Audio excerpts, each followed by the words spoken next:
الحمد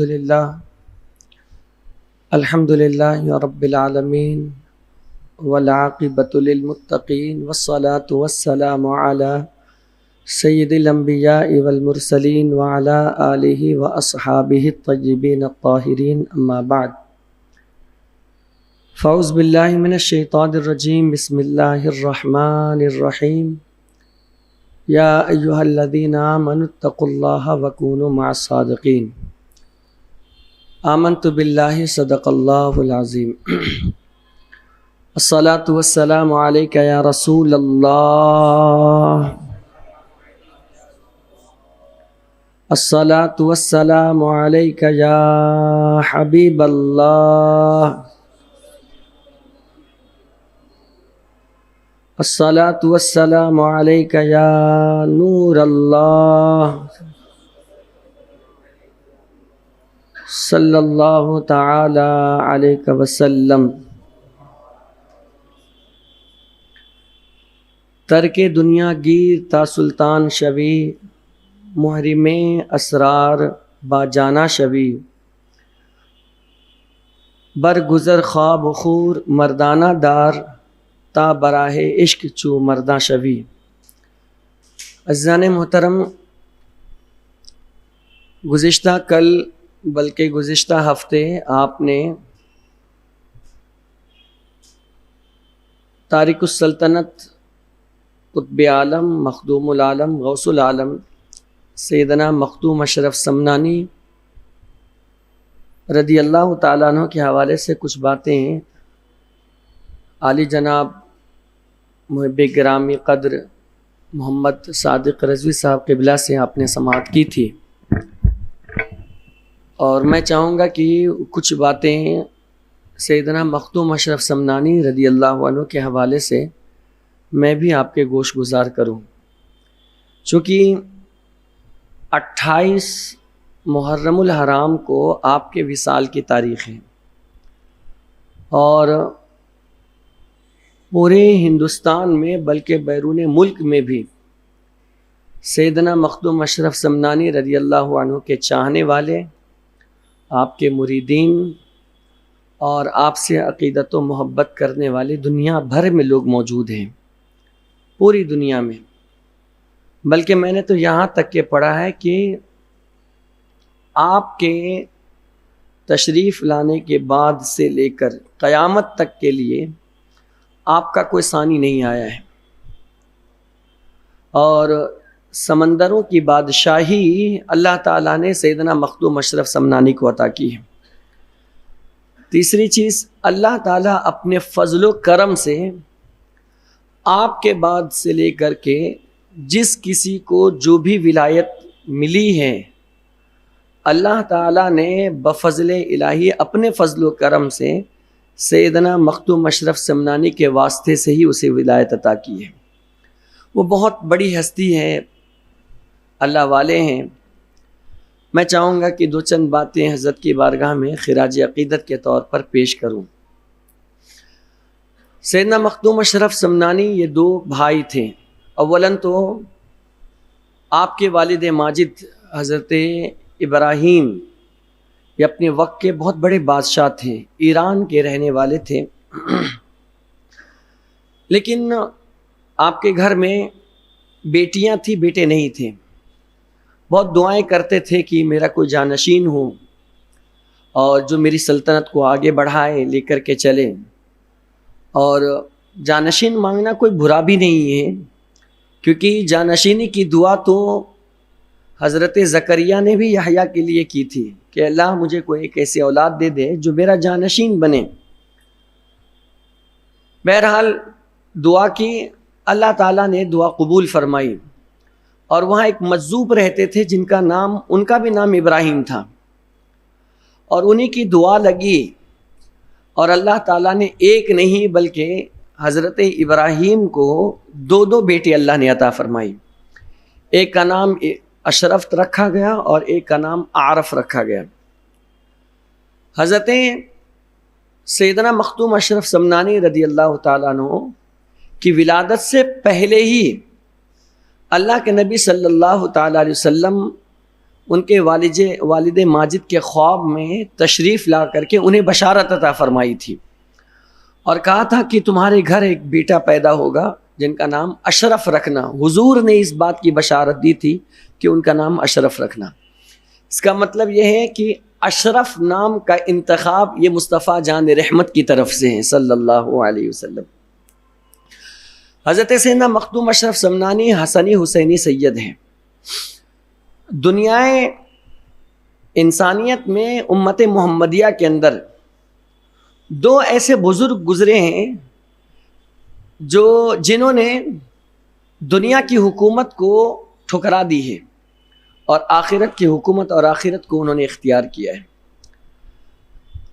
تخت و تاج کو چھوڑ دیا, آخرت کو پسند کیا. ان میں سے ایک نام ہے حضرت ابراہیم بن ادہم اور دوسرا نام ہے حضرت سیدنا مخدوم اشرف سمنانی. حضرت ابراہیم بن ادہم اپنے وقت کے بڑے جاہ و جلال کے بادشاہ تھے. اللہ نے وہ رتبہ دیا تھا لیکن انہوں نے چھوڑ دیا سب اور چھوڑ کر کے ایک دن سمندر کے کنارے بیٹھے ہوئے تھے کہ آپ کے حکومت کے کارندے کچھ افراد کا گزر ہو رہا تھا تو دیکھا کہ حضرت یہاں بیٹھے ہوئے ہیں اور اکیلے بیٹھے ہوئے تھے. تو ساتھیوں نے کہا کہ حضور آپ چلیں, تخت اب بھی آپ کا انتظار کر رہا ہے, آپ پھر سے اس سلطنت کو آپ سنبھال لیں اور وہ جگہ اب بھی خالی ہے, آپ کیوں نہیں چلتے؟ یہ کیا حالت بنا رکھی ہے. وہ زندگی آپ دیکھیں کتنی اچھی تھی, شاہانہ زندگی, آپ کے ارد گرد فوجیں تھیں, آپ کے پاس جو چاہے وقت پر ساری چیزیں ملتی تھیں اور عالیشان محل میں آپ رہتے تھے, اور یہاں ایک سمندر کے کنارے اکیلے بیٹھے ہوئے ہیں. کیا حالت بنا رکھی ہے آپ نے. اس وقت آپ کے ہاتھ میں ایک سوئی تھی, آپ نے اسے کچھ کہا نہیں بلکہ وہ سوئی لی اور سمندر میں پھینک دی, اور پھینکنے کے بعد آپ نے سمندر کی طرف مخاطب کرتے ہوئے کہا کہ او سمندر کی مچھلیوں, میری سوئی مجھے واپس کر دو. بس اتنا کہنا تھا کہ جتنے بھی سمندر کی مچھلیاں تھیں سب اپنے منہ کے اندر ایک ایک سوئی لے کر کے اوپر آ گئی. آپ نے فرمایا مجھے تمہاری سوئی نہیں چاہیے, مجھے میری سوئی لا کر کے دو. تو ایک مچھلی بعد میں آئی اور وہ ایک سوئی حضرت کی بارگاہ میں پیش کی. آپ نے فرمایا بتاؤ وہ سلطنت اچھی ہے یا یہ سلطنت اچھی ہے؟ من کان للہ کان اللہ لہ, جو اللہ کا ہو جاتا ہے اللہ خود اس بندے کا ہو جایا کرتا ہے, اور پھر اللہ تعالیٰ ساری کائنات کو اس کے لیے بنا دیا کرتا ہے. وہ بظاہر آنکھ اس کی ہوتی ہے لیکن جلوہ اللہ کی طرف سے ہوتا ہے, ہاتھ اس کے ہوتے ہیں لیکن اس میں قدرت اللہ کی طرف سے ہوتی ہے, پیر اس کا ہوتا ہے لیکن چلنے کا اشارہ خدا کی طرف سے ہوتا ہے. تو جو اللہ والے ہوتے ہیں جنہوں نے اپنی پوری زندگی خدا کے لیے وقف کر دی ہے, خدا کے لیے گزار دی ہے, پھر ان کا معاملہ جدا ہو جاتا ہے. آپ بظاہر دیکھتے ہیں کہ وہ ایک ہماری طرح ہے لیکن ان کے اندر جو جمال, کمال, قدرت, مشاہدات, جو ساری چیزیں اللہ تعالیٰ ان پر ڈال دیتا ہے وہ کیفیت جدا ہو جاتی ہے. تو ایک شخصیت آپ ہیں حضرت ابراہیم بن ادہم, اور دوسری ذات ہے حضرت سیدنا مخدوم اشرف سمنانی رضی اللہ تعالیٰ. 4 سال کی عمر کے اندر آپ نے ناظرہ قرآن مکمل کر لیا تھا, 4 سال کی عمر میں. اچھا میں غور کرتا ہوں کبھی کبھی کہ یار اللہ والوں کی زندگی آپ دیکھو تو اکثر 4 سال میں, 5 سال میں, 6 سال میں, 7 سال میں وہ حافظ بھی بن جاتے ہیں اور مروجہ علوم جو ہے وہ سب بھی حاصل کر لیتے ہیں. باعزید بستامی کے بارے میں نے پڑھا کہ جب بچپن میں ہی آپ کے والد ماجد کا وصال ہو گیا تھا تو آپ کی والدہ ماجدہ آپ کو جو ہے مدرسہ لے کر کے گئی اور استاد سے کہتی ہے کہ میرے بیٹے کو حافظ عالم بنانے کے ساتھ ساتھ جب تک یہ اللہ کا ولی نہیں بن جائے نا اس کو میرے گھر نہیں بھیجیے گا. مائیں بھی کیسی تھی نا, ہمارے یہاں تو بیٹا ٹنکل ٹنکل لٹل اسٹار سنے گا, پڑھے گا, وہ قرآن حافظ عالم نہیں وغیرہ ہی نہیں بنے گا. بہرحال باعث مستامی کی والدہ نے کہا, کیونکہ ان کا نام تیفور تھا, کہا تیفور جب تک کہ حافظ عالم اور اللہ کا ولی نہیں بن جائے آپ ان کو گھر نہیں بھیجیے گا, یہ میری طرف سے آپ کو تاکید ہے. کہا ٹھیک ہے. بچے تو بچے ہوتے ہیں اور ماں جیسا آنچل اور ماں جیسا پیار کائنات میں کون دے سکتا ہے. وہ پڑھنے لگے لیکن ماں کی روز یاد آتی تھی. روز جا کر استاد سے کہتے تھے کہ حضرت مجھے چھٹی دیجیے، امی سے ملاقات کرنی ہے. کہا نہیں بیٹے تو یہ چھٹی نہیں ملے گی، نہیں ملے گی. روز آتے تھے، روز آتے تھے، روز آتے تھے، روز آتے تھے. استاد روز روز سے تنگ آ گئے. کہا کہ میں ایک ایسی شرط رکھ دیتا ہوں اس پر کہ جب میں اس سے کہوں گا تو یہ کر نہیں پائے گا، اور جب کر نہیں پائے گا تو دوبارہ میرے پاس آئے گا نہیں. جب آئے کہ حضرت امی کی بہت یاد آ رہی ہے، مجھے اجازت دے. کہا تو بار بار آنے جانے کی بات کرتا ہے، ایک شرط پر تجھے چھٹی دوں گا. کہا کیا؟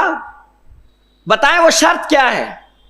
کہا ایک ہفتے کا سبق اگر تو سنا دے گا نا، ایک ہفتے کا سبق ایک دن میں، تو مجھے تجھے چھٹی دے دوں گا. کہا ٹھیک ہے.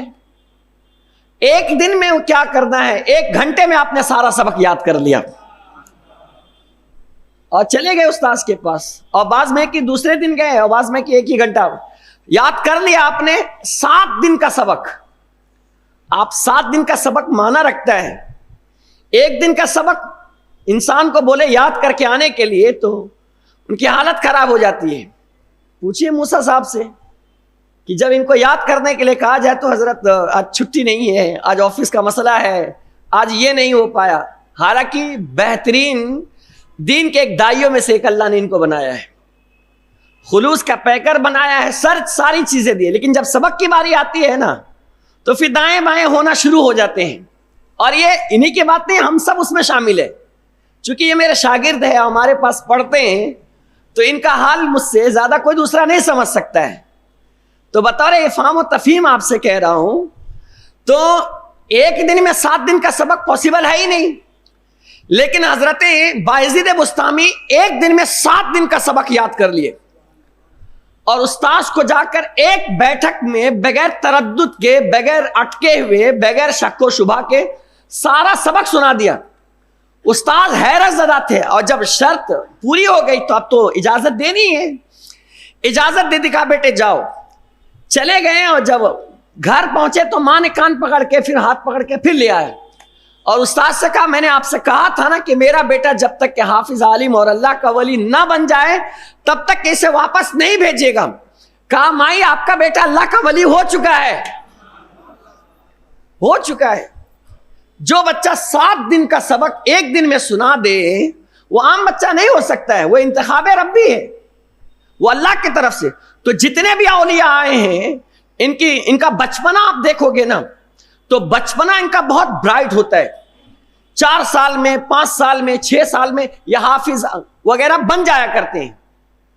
آپ ان خود دیکھیے، غوث پاک کو ماں کے پیٹ سے پیدا ہوئے 18 پارے کے حافظ قرآن پیدا ہو گئے. یہ اللہ کی عطا ہی تو ہے.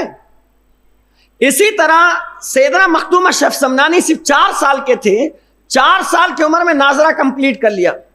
اور جب 7 سال کی عمر ہوئی تو قرآن کو حفظ کے ساتھ ساتھ اس کے تراجم، ترجمہ، معانی، مفہوم، ہر چیز کے ساتھ ساتھ قرأت سبا، یہ ایک باضابطہ طور پر قرأت کا ایک کورس ہے. 7 انداز میں قرآن کو پڑھا جاتا ہے. قرأت سبا اس کو ہے، سبا مطلب 7 قرأت میں 7 طور پر یہ قرآن کی تلاوت کی جاتی ہے. صرف 7 سال کی عمر میں سیدنا مخدوم اشرف سمنانی نے قرأت سبا پر آپ نے عبور حاصل کر دیا تھا، صرف 7 سال کی عمر میں. اور یہ اللہ کی طرف سے ہی ہو سکتا ہے، باقی ہر انسان کی بات نہیں ہے. ہم جیسے لوگ، میں اپنی بات بتاؤں، میں 14.5 سال کی عمر میں حافظ قرآن بنا ہوں. 14.5 سال میں، 21-22 سال میں الحمدللہ عالم بن گیا تھا اللہ کے فضل و کرم سے. تو بہرحال 7 سال میں سب حاصل کر لیا آپ نے. 13 سال کی جب آپ کی عمر ہوئی تھی تو آپ کے والد ماجد کا وصال ہو گیا، اور اس کے بعد ہی 15 سال ہی کی عمر میں آپ سلطنت کے حاکم بن گئے، اور 15 سال کی عمر میں اس پورے سلطنت اسلامیہ کو آپ نے سنبھالا ہوا تھا. سیدنا مخدوم اشرف سمنانی رحمت اللہ پورے سمنان کو سنبھالا ہوا تھا. 15 سال کی عمر کھیل کود کی ہوتی ہے، لیکن حکومت کے باغ دوڑ کو کس انداز میں چلانا ہے یہ سیدنا مخدوم اشرف سمنانی سے آپ سیکھیے. لیکن آپ تخت پر بیٹھنے کے باوجود بھی آپ کا دل کبھی بھی اس تخت سے نہیں لگا تھا. ہمارے یہاں تو بس مال آنا چاہیے، چاہے 7 ملک حاصل کر لے تو ہم 8ویں کے فکر میں رہتے ہیں. اگر ہمارے پاس 3 گھر ہے تو ہم چوتھے کے چکر میں لگے رہتے ہیں اور اس کے لیے حلال حرام کچھ نہیں دیکھتے ہیں. لیکن اس وقت اپنے وقت کے بادشاہ ہونے کے باوجود آپ کا دل کبھی تک سے نہیں لگتا تھا اور ہمیشہ آپ صوفیوں کی صحبت میں, اللہ والوں کی صحبت میں آپ لگے رہتے تھے. حتیٰ کہ 23 سال کی جب آپ کی عمر ہوئی نا تو اس سے 2 سال قبل سیدنا خضر علیہ السلام تشریف لائے اور سلسلہ ویسیہ سے آپ کی جتنی بھی سارے انعامات تھے وہ سب کچھ حضرت خضر علیہ السلام نے سیدنا مخدوم اشرف سمنانی کو عطا فرما دیا. اور 23 سال کی عمر میں آپ نے چھوڑ دیا, آپ کا من ہی نہیں لگتا تھا.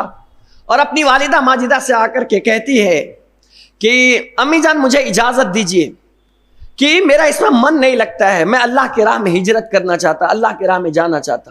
اور انہیں بشارت ہوئی تھی کہ تم پنڈوا شریف جاؤ, حضرت شیخ علاء الحق پنڈوی رحمت اللہ تعالی علیہ کی طرف انہیں بشارت ہوئی تھی. تو جب ماں سے کہا تو ماں نے کہا بیٹے ہم تو اسی بات کا انتظار کر رہے تھے کہ میرا بیٹا آئے اور مجھ سے اجازت لے اور میں اپنے بیٹے کو اجازت عطا کر دوں, اجازت عطا کروں. لیکن کہا بیٹے میری ایک شرط ہے. کہا ماں کہو کیا شرط ہے؟ کہا میں یہ چاہتی ہوں کہ جب تم یہاں سے جاؤ نا تو تمہارے ساتھ فوج ہو تاکہ مجھے ایسا محسوس ہو سکے کہ میرا بیٹا کسی ملک کو فتح کرنے جا رہا ہے. اور وہ ملک نہیں بلکہ اپنی آخرت کو گویا فتح کرنے جا رہے تھے, ایک بڑے مہم پر جا رہے تھے. انہیں کچھوچا کو فتح کرنا تھا, کانپور کو فتح کرنا تھا, جونپور کو فتح کرنا تھا, بڑے بڑے علاقے کو فتح کرنا تھا, اغیار کو انہیں اخیار بنانا تھا. اور جو اپنے سروں پر اپنے چہروں پر وہ ٹیکے لگاتے تھے انہیں اپنا پان کھلا کر کے اللہ کا ولی بنانا تھا. جس جگہ پر آپ آرام فرما رہے ہیں اس سے پہلے ہی ایک شخص وہ ابھی مرید ہوا تھا. جب اس جگہ پر پہنچے جہاں ابھی وحدت آباد ہے, آپ جہاں مزار ہے آپ کی, اس قبر کو آپ نے نام دیا تھا وحدت آباد اور ارد گرد کو نام دیا تھا روح آباد. وحدت یعنی یہ تنہائی کا گھر ہے. اور کئی ہزار قرآن آپ نے اس جگہ پر بیٹھ کر آپ نے تلاوت کی تھی. اور اپنے جیتے جی آپ نے مزار شریف جو آپ کی قبر اطہر بنائی گئی تھی اور اس دور کے جو ملک تھے بادشاہ محمود انہوں نے بنوائی تھی.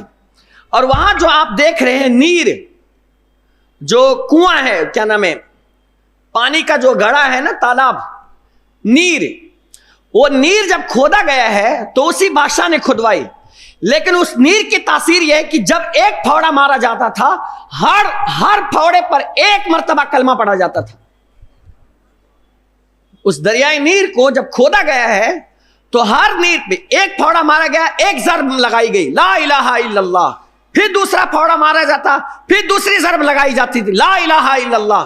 اس طریقے سے وہ پورا گھڑا کھودا گیا اور پورے گھڑے میں ہر ضرب پر 1 مرتبہ لا الہ الا اللہ کا ورد کیا گیا ہے. تب جا کر کے اتنا زیادہ اثر ہے اس میں, اتنا اثر, وہ مقدس زمین. تو بہرحال جب اس جگہ پر آپ پہنچنے والے تھے تو وہاں سب اغیار تھے اور ان کی بتوں کی پرستش ہوتی تھی وہاں پر. تو مناظرے کا چیلنج کیا تو کہا میں نہیں جاتا. مخدوم پاک نے کہا میں اپنے ابھی ایک مرید کو بھیجتا جو ابھی مسلمان ہوا تھا, ابھی مسلمان ہوا تھا. تو آپ نے فرمایا کہ ادھر اس کو بلایا اور کہا جا تم سے مناظرہ کر اور حق کی دعوت دے. کہا حضرت میں ان سے ڈیبیٹ کیسے کر سکتا ہوں, ابھی آپ نے مجھے کلمہ پڑھایا ہے اور داخل سلسلہ کیا ہے اور میں کیسے کر سکتا. کہا ادھر. اس وقت حضور پان کھا رہے تھے, پان کھا رہے تھے. آپ نے چند لقمے اپنے منہ سے نکالے اور اس شخص کے منہ میں ڈال دیا. بس ڈالنا کیا تھا, اس کی دل کی دنیا بدل گئی, دل کی دنیا بدل گئی. لیکن آپ عادت مت بنا لیجیے گا پان کھانے کی کہ حضرت کا بھی ہے نا, بہت سارے لوگ ابھی حکا والا جو ہے نا بہت مسئلہ چل رہا ہے. اعلیٰ حضرت بہت حکا پیتے تھے تو ہم بھی پیئیں گے. دیکھو اعلیٰ حضرت کی یہی ایک سنت یاد رہ گئی ہے, ان کے کارنامے یاد نہیں رہے. اپنے نفس کی پیروی کرنے کے لیے اعلیٰ حضرت کا سہارا لے رہا ہے کہ اعلیٰ حضرت تو اگر وہ پیتے بھی تھے تو وہ ایسا کام بھی کرتے تھے. فجر کی نماز کبھی ترک نہیں ہوئی. اگر تو واقعتاً محب ہے اعلیٰ حضرت کا اور ان کے نقش قدم پر چل رہا ہے تو 5 وقت نماز پڑھ کے بھی تو دکھا. ان کی طرح عشق مصطفی سے اپنے سینے کو جلا کے بھی تو دکھا. اپنے چہرے پر رسول اللہ کی سنت سجا کے بھی تو دکھا.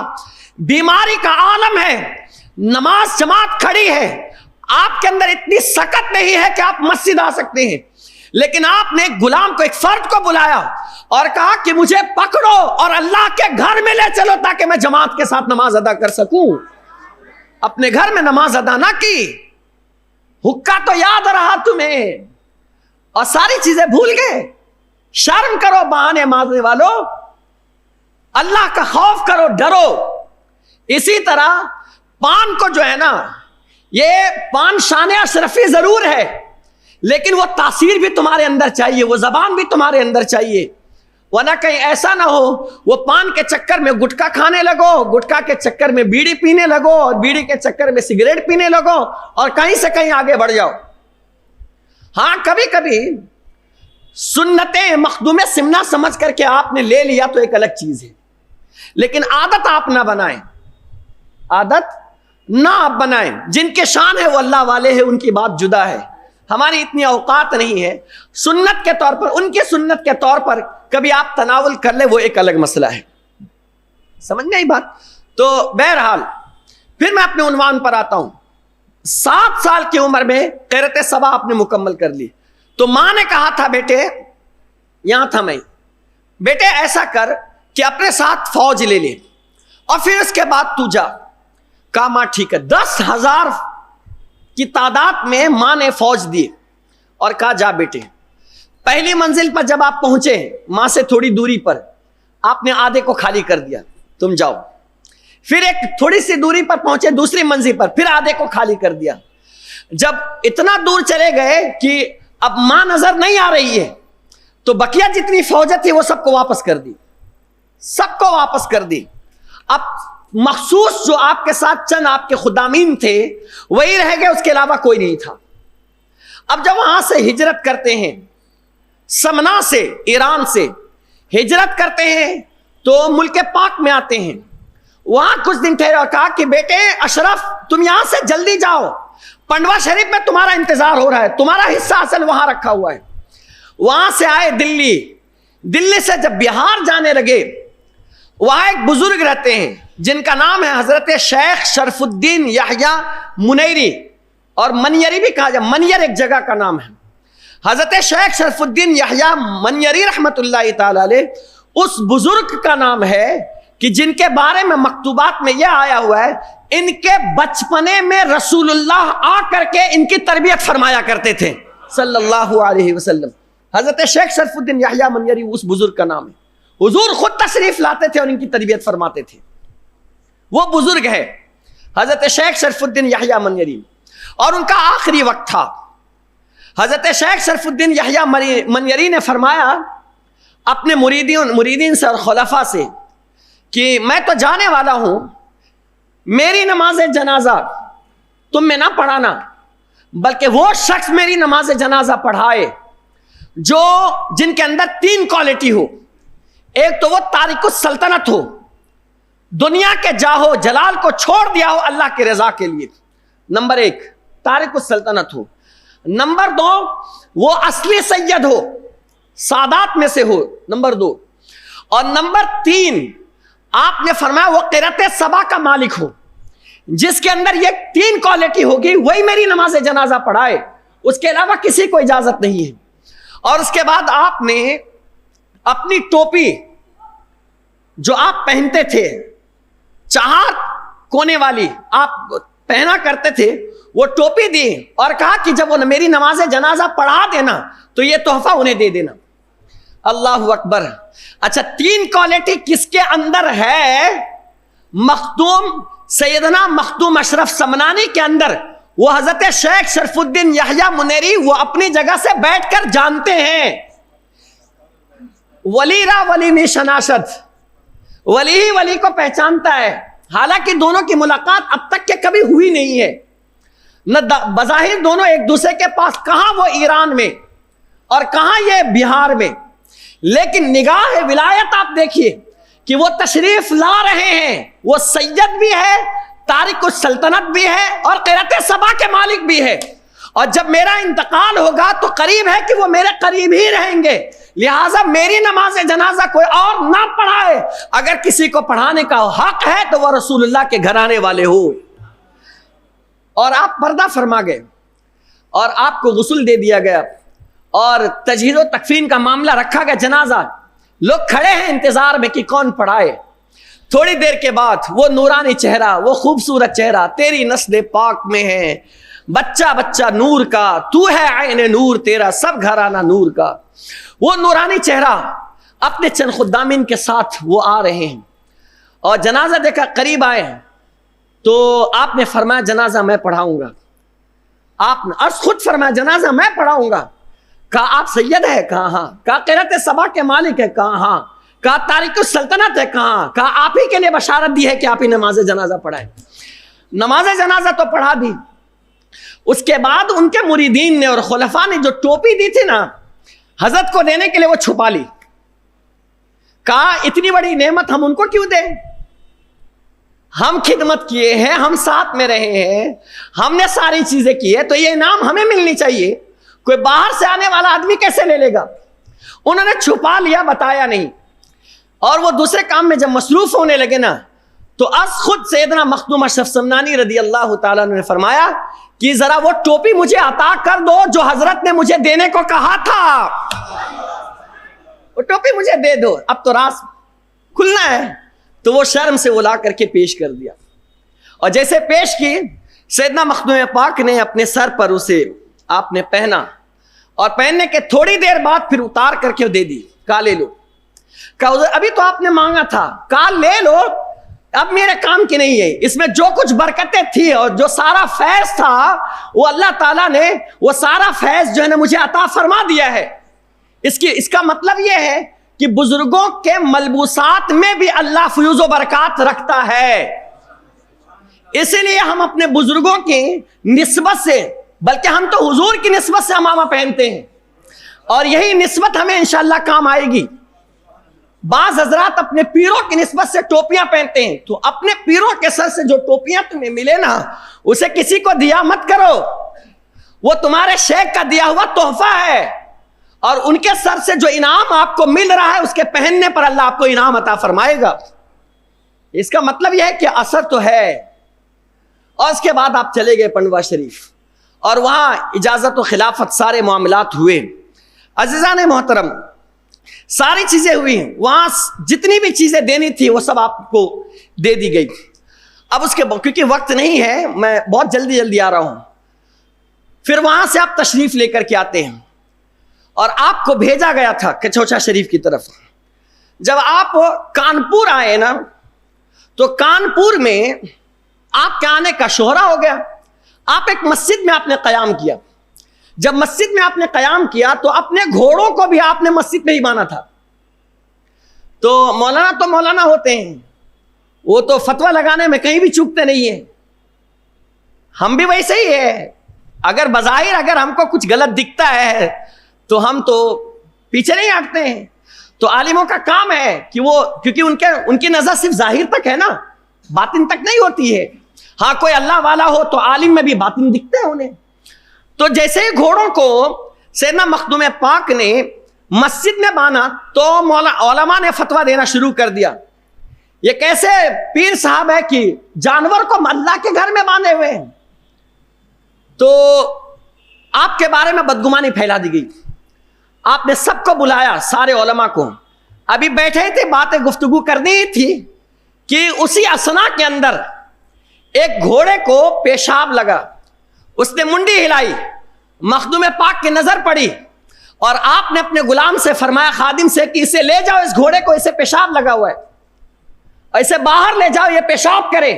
اور وہ باہر سے پیشاب کرا کر پھر لا کر اندر بانا۔ کہا کہ مولانا یہ گھوڑے بھی ہمارے ساتھ رہ کر کے ان کو بھی اتنی تمیز ہے کہ یہ اللہ کا گھر ہے، اور اللہ کے گھر میں یہ جانور کبھی پیشاب نہیں کرتے۔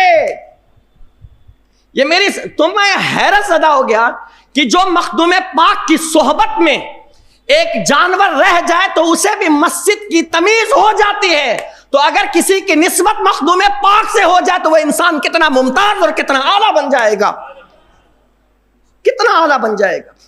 ایک جانور رہنے کی وجہ سے اسے صلاحیت آ جاتی ہے۔ اور ایک قاضی صاحب تھے، قاضی شہاب الدین، انہوں نے کہا کہ میں حضرت سے جا کر ایسا سوال کروں گا نا، ایسا سوال کروں گا کہ اس سوال کا کوئی جواب ہی نہیں دے پائے گا، اور وہ بھی نہیں دے پائیں گے۔ ایک واقعہ تو یہ ہے، اور دوسرا یہ ہے کہ میں حضرت کی بارگاہ میں جا رہا ہوں، مجھے کوئی میرے منصب کے مطابق مجھے کوئی لقب دے۔ کیا کہا انہوں نے؟ دل میں سوچا میرے منصب کے مطابق مجھے حضور کوئی لقب دے اور مجھے ایسی چیز کھلائے جو اب تک کسی نے نہیں کھائی ہو، مجھے ایسی چیز کھلائے جو اب تک کہ کسی نے نہیں کھائی ہو، اور مجھے ایسا میرے منصب کے مطابق مجھے کوئی لقب دے دے۔ جب قاضی شہاب الدین علیہ رحمت و رضوان سیدنا مخدوم اشرف سمنانی کی بارگاہ میں جانے لگے تو اچانک آپ کا امامہ شریف جو ہے وہاں کسی چیز سے الجھ گیا، اور آپ کا امامہ جیسے الجھا تو آپ کے سر سے وہ امامہ گر گیا۔ آپ نے لقب دیتے ہوئے فرمایا شہاب الدین او ملک العلماء، کیا کہا؟ او ملک العلماء، اے عالموں کے سردار، اپنے امامے کو درست کر لو۔